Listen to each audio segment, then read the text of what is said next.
Allahu Allah Allah Allahu Allah Allah Allahu Allahu Allahu Allah. Tahun 2026, Jerman tampak baik-baik saja di permukaan. Kota berjalan rapi, teknologi melesat dan manusia hidup terhubung tanpa pernah benar-benar dekat. Namun di Kolonya, sesuatu yang sunyi mulai terjadi. Orang-orang berhenti sejenak dari hiruk-pikuk hidup mereka, berdiri di antara katedral tua dan sebuah masjid yang tenang, seolah mendengarkan suara yang selama ini mereka abaikan. Tidak ada seruan, tidak ada paksaan, hanya keheningan yang perlahan menyatukan langkah-langkah asing. Hingga pada satu hari musim dingin, ketika kota itu terdiam dan ribuan manusia bersujud bersama untuk pertama kalinya, pertanyaan pun muncul.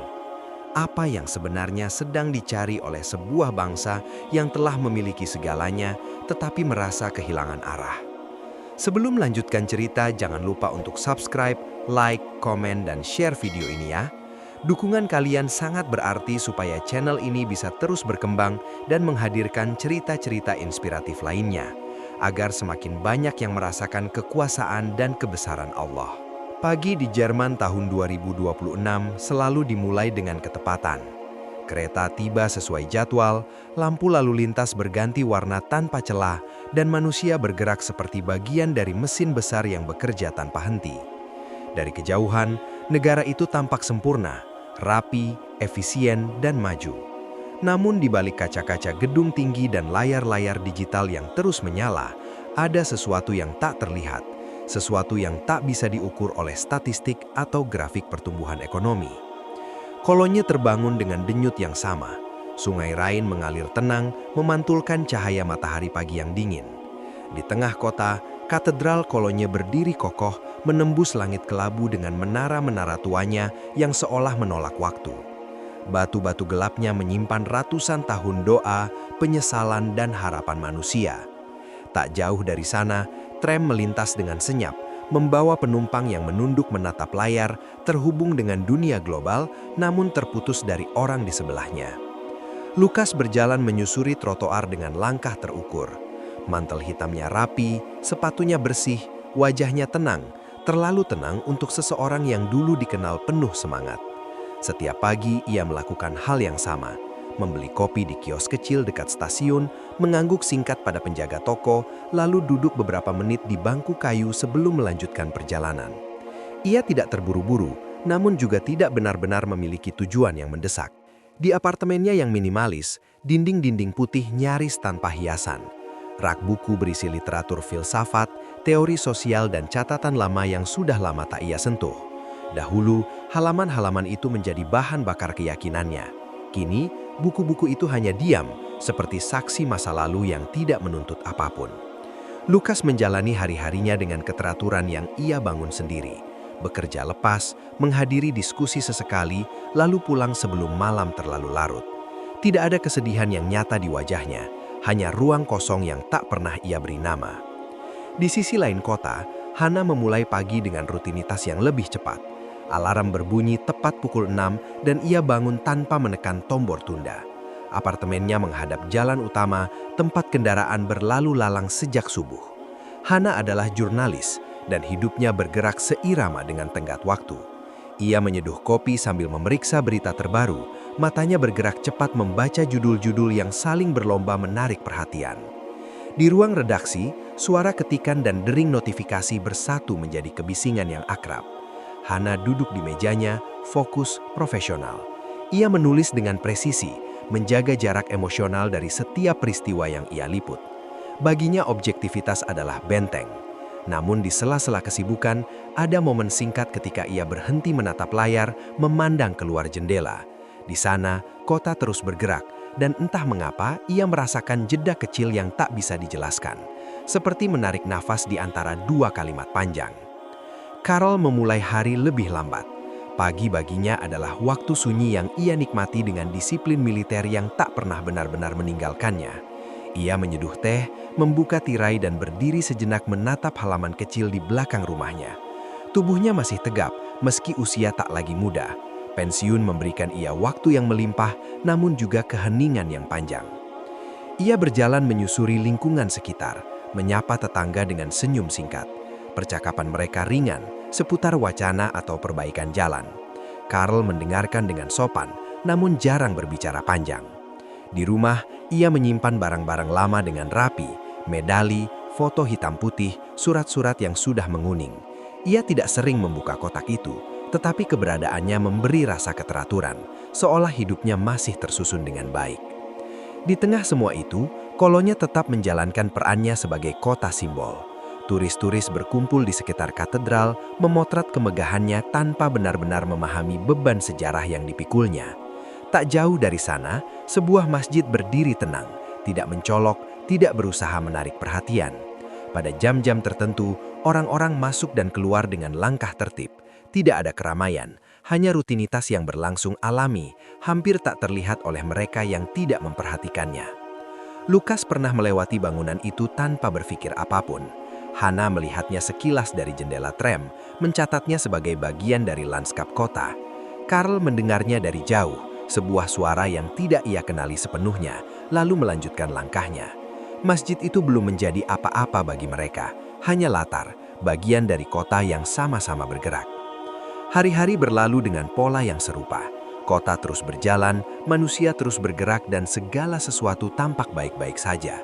Namun di balik keteraturan itu, ada keheningan yang tidak disadari banyak orang. Keheningan yang tidak menjerit, tidak menuntut, hanya hadir. Seperti bayangan yang selalu mengikuti, bahkan di bawah cahaya paling terang. Kolonya dengan segala kemajuannya, menyimpan ruang-ruang kosong di antara bangunan dan jadwal yang padat. Ruang-ruang itu belum nama, belum berbentuk pertanyaan, apalagi jawaban. Mereka hanya ada, menunggu untuk disadari. Dan tanpa ada tanda-tanda perubahan, kota itu terus bergerak, membawa Lukas, Hana, dan Karl di dalam arus yang sama, masing-masing dengan kehidupan yang tertata rapi dan sesuatu yang tak pernah mereka sentuh. Di akhir hari, ketika lampu-lampu kota menyala dan sungai memantulkan cahaya buatan, Kolonya terlihat indah. Tidak ada konflik, tidak ada kegelisahan yang tampak di permukaan. Hanya sebuah kota modern yang berfungsi dengan sempurna, dan manusia-manusia di dalamnya yang menjalani hidup seperti biasa. Tanpa tahu, keheningan itu perlahan sedang mencari jalan untuk berbicara. Keheningan itu, yang sebelumnya hanya hadir sebagai bayangan samar, perlahan mulai berbisik di sudut-sudut kehidupan mereka, nyaris tak terdengar, namun cukup untuk membuat langkah-langkah yang biasa terasa sedikit lebih lambat dari sebelumnya. Lukas merasakannya pertama kali saat ia duduk sendirian di kafe langganannya, menatap cangkir kopi yang uapnya telah lama menghilang. Di sekelilingnya, orang-orang datang dan pergi, berbicara tentang pekerjaan, rencana akhir pekan, atau proyek baru yang sedang mereka bangun. Semua terdengar hidup, penuh arah. Lukas mendengarkan, namun tidak ikut serta. Ia menyadari bahwa selama ini ia hidup dari satu agenda ke agenda lain, dari satu gagasan ke gagasan berikutnya, tanpa pernah benar-benar berhenti untuk bertanya apa yang tersisa ketika semua itu berhenti bergerak. Perjuangan yang dulu ia yakini sebagai panggilan hidup kini terasa seperti arsip lama, tersimpan rapi tetapi jarang dibuka. Ia tidak menyesalinya, namun juga tidak lagi menemukan getaran yang dulu membuatnya terjaga hingga larut malam. Di apartemennya, Lukas membuka kembali catatan-catatan lama. Tulisan tangannya masih tegas, penuh keyakinan. Ia membaca kalimat-kalimat yang pernah ia ucapkan di hadapan banyak orang. Kata-kata tentang perubahan, tentang masa depan yang lebih adil. Anehnya, semua itu kini terasa seperti cerita tentang orang lain. Bukan karena salah, tetapi karena ia tak lagi tahu di mana posisinya dalam narasi itu. Pertanyaan sederhana muncul tanpa ia undang. Setelah semua ini, apa yang tersisa? Ia menutup buku itu perlahan, seolah takut merusak sesuatu yang rapuh, lalu memandang keluar jendela, ke arah kota yang tetap bergerak tanpa menunggunya. Hana di sisi lain menerima tugas barunya dengan sikap profesional yang biasa. redaksi meminta liputan ringan tentang fenomena sosial yang mulai terlihat di beberapa kota besar, termasuk Cologne. Tidak ada tekanan khusus, tidak ada nada sensasional. Baginya, ini hanyalah satu dari sekian banyak penugasan yang harus diselesaikan dengan rapi. Ia mencatat poin-poin penting, menyusun kerangka tulisan, dan berjanji pada dirinya sendiri untuk menjaga jarak emosional. Namun, ketika ia mulai mengumpulkan bahan, Hana menyadari bahwa laporan ini menuntutnya untuk lebih banyak mengamati daripada bertanya. Ia berjalan menyusuri area sekitar pusat kota, mencatat perubahan kecil yang sebelumnya luput dari perhatiannya. Wajah-wajah yang berhenti sejenak sebelum melanjutkan langkah, orang-orang yang berdiri lebih lama di satu tempat tanpa tujuan yang jelas. Dari kejauhan, ia melihat bangunan masjid yang sebelumnya hanya ia anggap sebagai bagian dari lanskap. Kali ini ia memperhatikannya sedikit lebih lama, bukan dengan rasa ingin tahu yang tajam, melainkan dengan perhatian yang tenang. Carl menjalani hari-harinya dengan rutinitas yang sama, namun waktu kini terasa lebih panjang. Pagi, siang, dan sore berjalan tanpa batas yang jelas. Ia membersihkan rumah, merawat halaman, lalu duduk di kursi favoritnya ketika matahari mulai mencondong. Di saat-saat sunyi itulah kenangan datang tanpa diundang. Wajah-wajah lama, suara perintah yang pernah ia patuhi tanpa ragu, dan pertanyaan yang dulu ia simpan demi kelangsungan hidup. Carl tidak mencari jawaban, ia hanya membiarkan ingatan itu hadir lalu pergi, seperti tamu yang tidak perlu dijamu. Suatu sore, ia berjalan lebih jauh dari biasanya. Langkahnya membawanya melewati jalan yang jarang ia lalui, hingga akhirnya ia berada di area yang terasa berbeda, lebih tenang, lebih tertata dalam keheningan. Ia mendengar suara yang asing baginya, lembut namun tegas, mengalun di udara. Carl berhenti sejenak, mencoba mengenali apa yang ia dengar. Suara itu tidak memanggilnya secara langsung, tetapi cukup untuk membuatnya diam dan mendengarkan hingga lantunannya usai. Tanpa perjanjian, ketiganya mulai mendekati area yang sama dengan cara mereka masing-masing. Lukas melewati masjid itu dalam perjalanan pulangnya, kali ini dengan langkah yang sedikit melambat. Hana berdiri di seberang jalan, mencatat suasana tanpa kamera, hanya dengan mata dan perasaannya sendiri. Carl duduk di bangku taman tidak jauh dari sana, memperhatikan orang-orang yang masuk dan keluar dengan wajah yang terlihat damai. Tidak ada percakapan di antara mereka, tidak ada peristiwa besar yang menandai momen itu, hanya interaksi kecil dengan suasana yang berbeda dari kebisingan kota. Lukas merasakan ketenangan yang asing namun tidak mengganggu. Hana mencatat bagaimana keheningan itu terasa kontras dengan ritme berita yang biasa ia kejar. Carl merasakan sesuatu yang lama tidak ia rasakan, bukan jawaban, melainkan jeda. Ketika suara azan kembali terdengar, lembut dan teratur, kota seolah menarik nafas bersama. Tidak semua orang berhenti, tidak semua mendengarkan. Namun bagi mereka yang kebetulan berada di sana, momen itu meninggalkan jejak kecil yang sulit dijelaskan. Lukas melanjutkan langkahnya dengan pikiran yang sedikit lebih penuh. Hana menyimpan catatan tanpa kesimpulan. Carl bangkit dari bangku dengan perasaan yang tidak ia pahami sepenuhnya. Malam turun seperti biasa, lampu-lampu menyala, dan Cologne kembali pada ritmenya. Namun bagi Lukas, Hana, dan Carl, hari itu meninggalkan pertanyaan-pertanyaan kecil yang tidak menuntut jawaban segera. Pertanyaan yang hanya ingin diakui keberadaannya. Dan di tengah kota yang terus bergerak, keheningan itu kini tidak lagi sekedar bayangan. Ia telah menjadi sesuatu yang mereka mulai dengar, meski belum mereka pahami. Keheningan itu kini tidak lagi sekadar bayangan. Ia telah menjadi sesuatu yang mulai mereka dengar, meski belum mereka pahami sepenuhnya. Dan justru karena itulah, hari-hari berikutnya terasa sedikit berbeda dari sebelumnya. Cologne tetap bergerak seperti biasa, namun ada ritme baru yang pelan-pelan muncul di sela rutinitas kota. Di sekitar masjid, orang-orang mulai terlihat lebih sering berhenti. Tidak selalu untuk masuk, tidak selalu untuk beribadah. Terkadang hanya berdiri, duduk, atau berjalan perlahan seolah mencari alasan untuk berada di sana lebih lama. Fenomena itu tidak dramatis, tidak pula mengundang kerumunan besar secara tiba-tiba, tetapi konsisten. Setiap hari, jumlah wajah-wajah asing yang kembali terlihat semakin bertambah. Lukas mulai menyadarinya ketika jalur pulangnya berubah menjadi kebiasaan baru. Ia tidak pernah merencanakannya, namun kakinya seolah memilih rute yang sama melewati area masjid. Pada awalnya, ia hanya berjalan lebih pelan, lalu berhenti sejenak di lampu lalu lintas yang sama setiap sore. Ia melihat orang-orang berdiri berkelompok kecil, berbicara pelan, atau hanya diam menatap pintu masuk. Tidak ada ekspresi fanatik, tidak ada sorak-sorai. Justru ketenangan itulah yang membuat Lukas merasa aneh. Ia terbiasa dengan perubahan yang disertai teriakan, poster, dan tuntutan. Yang ini berbeda, terlalu sunyi untuk disebut gerakan, terlalu teratur untuk disebut kebetulan. Hana datang dengan alasan yang lebih jelas. Redaksi mulai memberi perhatian lebih pada fenomena ini. Media sosial dipenuhi potongan video singkat dan komentar yang saling bertentangan. Sebagian menyebutnya pencarian spiritual, sebagian lain menganggapnya tanda kegagalan integrasi. Hana diminta untuk mengamati langsung, tetap netral, tetap dingin. Ia berdiri di antara kerumunan kecil dengan buku catatan di tangan, mendengarkan percakapan tanpa ikut campur.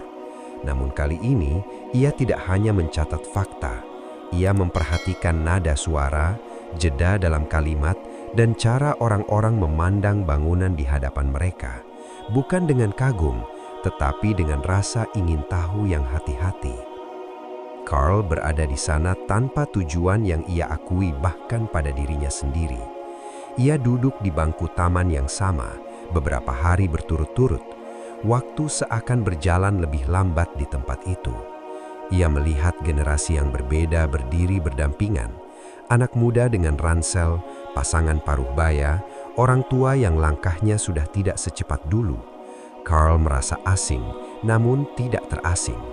Ia tidak memahami sepenuhnya apa yang mereka cari, tetapi ia mengenali ekspresi wajah itu, ekspresi orang-orang yang sedang mencoba mendengarkan sesuatu di dalam diri mereka sendiri.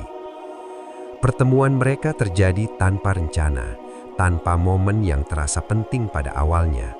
Lukas berdiri terlalu dekat dengan Hana saat lampu penyeberangan menyala. Carl duduk tak jauh dari mereka. Sebuah percakapan kecil dimulai karena hal sepele, tentang cuaca yang terasa lebih dingin dari biasanya. Hana tersenyum sopan, Lukas mengangguk singkat, Carl menambahkan komentar pendek. Tidak ada pengenalan formal, hanya pertukaran kalimat yang terasa ringan namun jujur. Perlahan, percakapan itu beralih arah. Hana menyebutkan bahwa ia sedang meliput fenomena sosial di sekitar area itu. Lukas menimpali dengan nada reflektif, menyebut bahwa ia hanya lewat, meski sudah beberapa kali berhenti tanpa alasan jelas. Carl mendengarkan lebih banyak daripada berbicara, namun ketika ia berbicara, kata-katanya sederhana dan tepat. Mereka tidak mendiskusikan keyakinan, tidak membahas ideologi. Mereka berbicara tentang ketenangan, tentang rasa berhenti di tengah kota yang tak pernah benar-benar diam. Di sekitar mereka, jumlah orang terus bertambah. Beberapa jurnalis mulai terlihat dengan kamera dan mikrofon. Wawancara singkat dilakukan, potongan kalimat direkam. Di kejauhan, sekelompok orang berdiskusi dengan nada yang lebih tegang. Opini mulai terbelah, meski belum meledak menjadi konflik. Hana menyadari pergeseran itu, mencatatnya dengan hati-hati. Ia tahu bahwa cerita ini perlahan bergerak keluar dari wilayah observasi netral menuju sesuatu yang lebih besar. Lukas merasakan perubahan dalam dirinya sendiri. Ketertarikan awal yang ia rasakan kini berubah menjadi dorongan untuk memahami. Bukan sekadar apa yang terjadi, tetapi mengapa. Ia mendengarkan cerita-cerita singkat dari orang-orang yang ia temui, tentang ketenangan, tentang keteraturan, tentang menemukan ruang untuk diam. Tidak ada satupun yang terdengar seperti propaganda. Justru kesederhanaan itulah yang mengusiknya. Carl di tengah percakapan itu menyadari bahwa ia telah lama tidak berbicara tentang hal-hal yang tidak bisa ia ukur atau kendalikan. Ia tidak menawarkan pandangan, hanya berbagi potongan pengalaman hidupnya. Hana mendengarkan, kali ini bukan sebagai jurnalis, melainkan sebagai manusia. Ada jeda-jeda dalam percakapan mereka yang tidak terasa akwang. Jeda itu terasa perlu. Ketika suara azan kembali terdengar lebih dekat dari sebelumnya, mereka terdiam bersama. Tidak ada yang mengucapkan apapun. Orang-orang di sekitar pun berhenti sejenak. Beberapa menunduk, beberapa menutup mata. Kota tidak berhenti sepenuhnya, namun di area kecil itu, waktu seolah melunak. Lukas merasakan dadanya hangat tanpa tahu sebabnya. Hana menurunkan pena, menyadari bahwa tidak semua momen perlu ditulis segera. Carl berdiri tenang, merasakan sesuatu yang lama tidak beri ruang. Hari itu berakhir tanpa peristiwa besar, namun dengan pergeseran yang jelas. Mereka berpisah tanpa janji untuk bertemu kembali, namun dengan kesadaran bahwa sesuatu telah dimulai. Ketertarikan sederhana telah berubah menjadi pencarian makna yang pelan, namun pasti. Di antara dua menara, katedral tua dan masjid yang tenang, Cologne kini menjadi ruang temu, bukan hanya bagi mereka bertiga, tetapi bagi sebuah perubahan yang sedang mengumpulkan nafasnya sebelum benar-benar berbicara. Di antara dua menara, katedral tua dan masjid yang tenang, Cologne kini menjadi ruang temu, bukan hanya bagi mereka bertiga, tetapi bagi sebuah perubahan yang sedang mengumpulkan nafasnya sebelum benar-benar berbicara. Dan nafas itu akhirnya dilepaskan pada sebuah hari musim dingin yang tak pernah direncanakan siapapun. Pagi itu salju turun tipis, nyaris ragu-ragu menyentuh tanah. Jalan-jalan kota terlihat lebih sunyi dari biasanya, seolah Cologne memilih untuk berbicara dengan suara pelan. Langit berwarna abu pucat dan udara dingin menggigit tanpa amarah. Tidak ada pengumuman, tidak ada undangan resmi, tidak pula seruan di media sosial yang mengajak orang berkumpul. Namun entah bagaimana, sejak pagi, langkah-langkah manusia bergerak ke arah yang sama.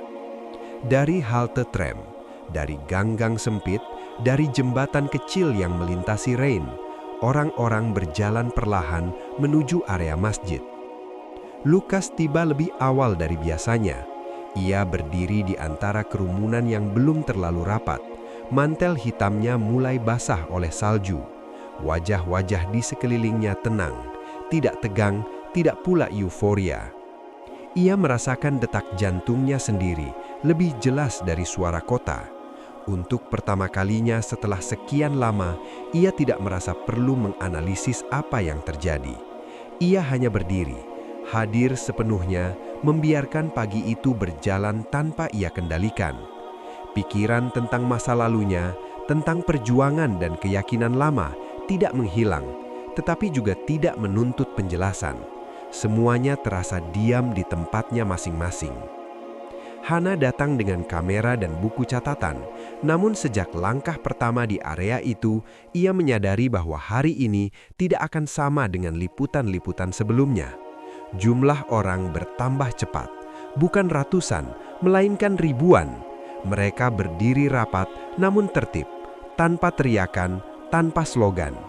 Hana melihat bagaimana orang-orang saling memberi ruang, saling mengangguk singkat, seolah memahami bahwa ini bukan momen untuk mendahului atau mendominasi.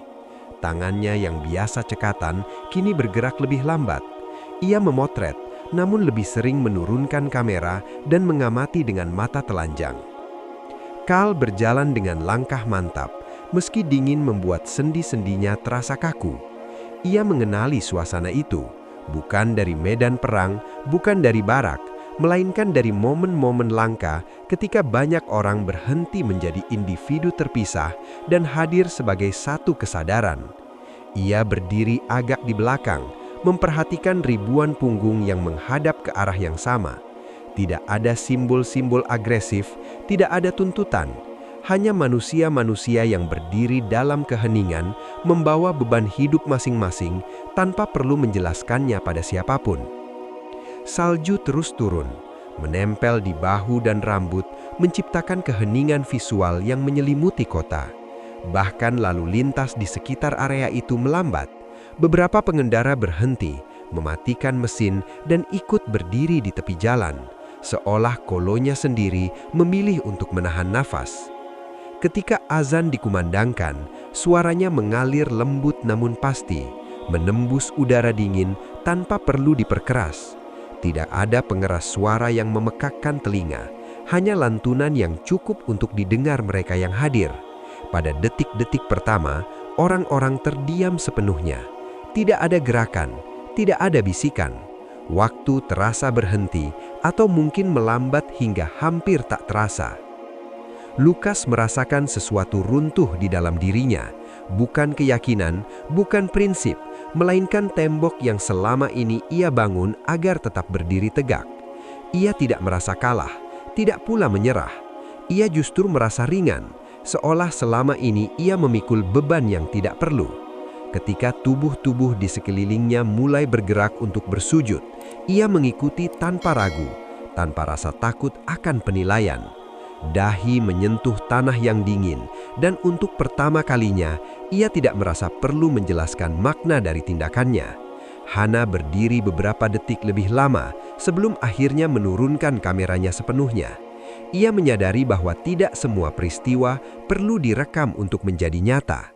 Saat ia ikut menunduk, air mata mengalir tanpa ia pahami asalnya. Bukan karena kesedihan, bukan pula karena kegembiraan, melainkan karena ia merasakan sesuatu yang selama ini ia jaga jaraknya, keterhubungan. Dalam sujud itu, ia bukan jurnalis, bukan pengamat, melainkan manusia yang akhirnya berhenti menjaga jarak dari dirinya sendiri. Kal bergerak perlahan, tubuhnya mengikuti gerakan orang-orang di depannya. Lututnya menyentuh tanah dengan hati-hati namun mantap. Saat dahinya menyentuh bumi, ingatan-ingatan lama dakang silih berganti. Perintah yang pernah ia patuhi, keputusan yang ia sesali, wajah-wajah yang tak pernah ia temui lagi. Tidak ada penghakiman dalam momen itu, hanya kejujuran yang sunyi. Ia merasakan sesuatu yang selama berpuluh tahun ia hindari, penerimaan tanpa syarat. Ribuan orang bersujud bersama, menciptakan pemandangan yang tak pernah dibayangkan banyak pihak. Tidak ada sorak kemenangan, tidak ada deklarasi, hanya keheningan yang begitu pekat hingga terasa mengguncangkan. Kota yang biasanya sibuk, kini benar-benar diam, seolah memberi ruang bagi peristiwa itu terjadi tanpa gangguan.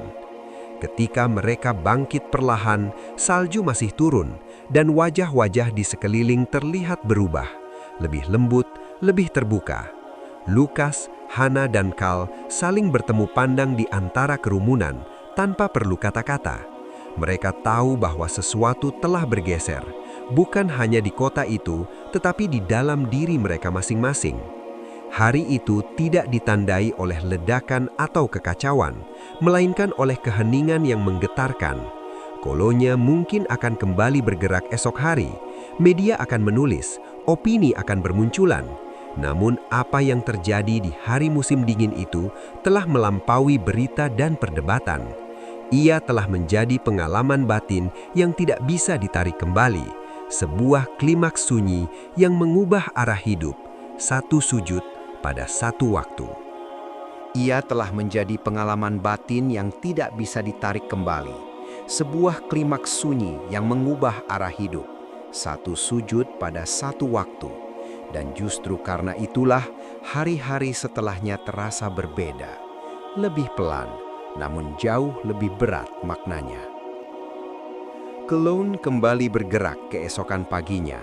Tram melaju seperti biasa. Toko-toko membuka pintu, dan orang-orang kembali pada rutinitas mereka. Namun sesuatu telah bergeser di bawah permukaan.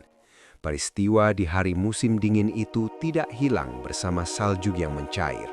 Ia tinggal dalam percakapan singkat di halte, dalam tatapan orang-orang yang saling mengenali tanpa pernah saling mengenal sebelumnya. Media menyebutnya dengan berbagai istilah, fenomena spiritual, pergeseran sosial, bahkan krisis identitas nasional. Namun bagi mereka yang hadir, tidak satupun istilah itu benar-benar mampu merangkum apa yang terjadi. Lukas kembali ke apartemennya dengan langkah yang tidak lagi tergesa. Ia membuka jendela, membiarkan udara dingin masuk, dan untuk pertama kalinya, ia tidak merasa perlu segera mengisinya dengan suara atau pikiran.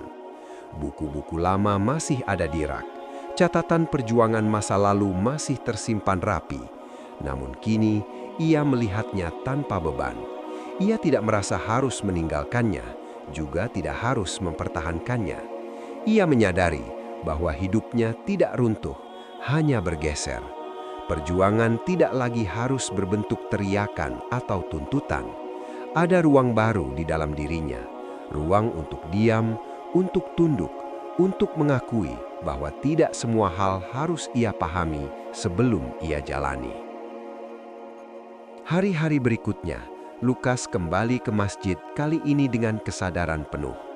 Ia belajar pelan-pelan, bertanya tanpa rasa takut terlihat bodoh, mendengarkan tanpa dorongan untuk berdebat.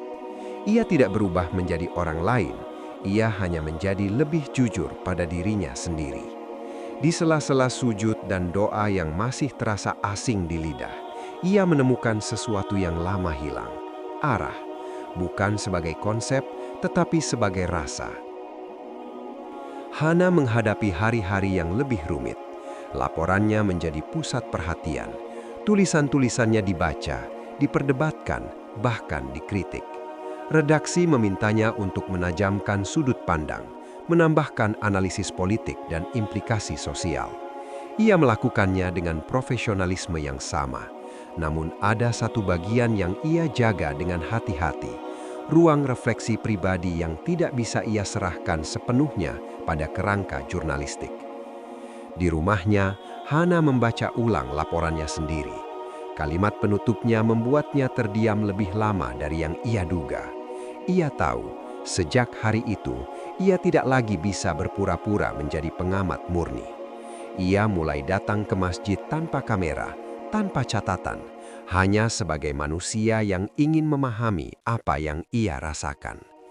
Ia belajar bahwa objektivitas bukan berarti meniadakan rasa, melainkan menempatkannya dengan jujur. Dalam keheningan ibadah, Hana menemukan keberanian untuk mengakui bahwa hidup tidak selalu harus dijelaskan kepada publik untuk menjadi bermakna. Carl menjalani transformasi yang paling sunyi. Ia tidak banyak bicara tentang apa yang ia alami. Tetangga-tetangganya hanya melihat perubahan kecil. Senyumnya lebih sering muncul, langkahnya lebih ringan meski usia tidak berubah. Carl mulai berdamai dengan kenangan-kenangan yang dulu selalu ia hindari. Ia menyadari bahwa masa lalu tidak menuntut pembenaran, hanya kejujuran. Dalam doa-doa yang ia pelajari perlahan, ia menemukan bahasa baru untuk rasa bersalah dan penyesalan, bahasa yang tidak menghakimi tetapi menerima. Suatu sore, Lukas, Hana, dan Carl kembali bertemu di tempat yang sama, tanpa janji sebelumnya. Mereka duduk di bangku taman, berbicara tentang hal-hal sederhana, cuaca, pekerjaan, hari yang berjalan terlalu cepat atau terlalu lambat. Namun di balik kesederhanaan itu, ada pemahaman bersama yang tidak perlu diucapkan. Mereka tahu bahwa hidup mereka kini terhubung oleh sebuah momen yang tidak bisa direduksi menjadi berita atau statistik. Di kota, perdebatan terus berlangsung. Ada yang takut, ada yang menolak, ada pula yang diam-diam datang dan melihat sendiri. Jerman menghadapi pertanyaan besar tentang identitas, tentang masa depan, tentang arti kebebasan dalam dunia yang semakin kompleks. Namun di tengah semua itu, masjid di Cologne tetap berdiri tenang, menjadi saksi manusia-manusia yang datang dengan pertanyaan, bukan tuntutan. Hana akhirnya menulis laporan terakhirnya tentang peristiwa itu. Ia menolak judul sensasional, memilih kata-kata yang sederhana namun jujur. Dalam tulisannya, ia tidak menawarkan kesimpulan mutlak. Ia hanya mencatat apa yang ia lihat dan rasakan. Sebuah kota yang sempat terdiam dan manusia-manusia yang menemukan ruang untuk mendengarkan dirinya sendiri. Di bagian akhir, ia menulis dengan nada yang berbeda dari biasanya, bukan sebagai jurnalis, tetapi sebagai saksi. Di tengah dunia yang semakin bising, mereka menemukan jawaban bukan dalam debat, tetapi dalam sujud. Cologne terus bergerak setelah itu, seperti semua kota besar di dunia. Namun bagi Lukas, Hannah, Karl, dan ribuan orang lainnya, arah gerak itu kini terasa berbeda. Bukan lagi sekedar maju, melainkan pulang, menuju sesuatu yang selama ini mereka cari tanpa sadar. Dan mungkin di sanalah perubahan sejati itu bermula, bukan ketika dunia berteriak, tetapi ketika manusia berani diam, menunduk, dan mendengarkan.